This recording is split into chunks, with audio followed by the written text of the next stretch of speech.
Lorsque deux frères se battent, ils se mettent autour d'une table et trouvent des solutions à leurs pépins, voyez-vous.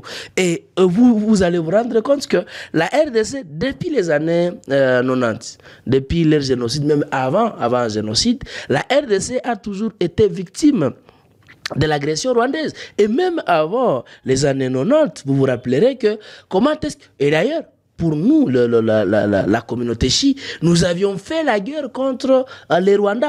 Il y a même avant... Vers les années 1800, je crois, si j'ai la bonne mémoire. Exactement, ouais. Donc, leur idée expansionniste ne date pas d'aujourd'hui, ça date depuis là.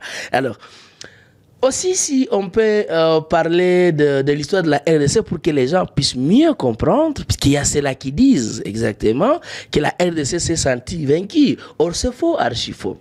La RDC, lorsque nous voulons nous relever, il y a toujours quelqu'un qui nous tire d'en bas.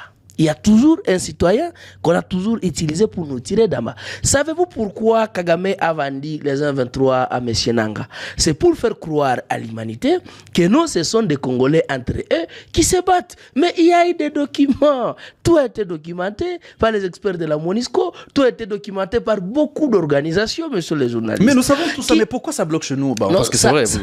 Ça ne bloque pas. Ça ne bloque pas.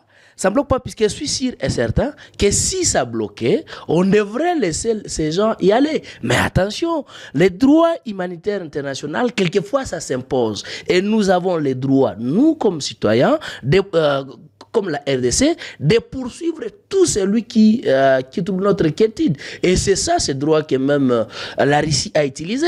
J'ai vu l'Iran aussi riposter sur l'attaque israélienne, voyez-vous. Et nous sommes, moi je suis sûr et certain que ça c'est la dernière guerre de la RDC.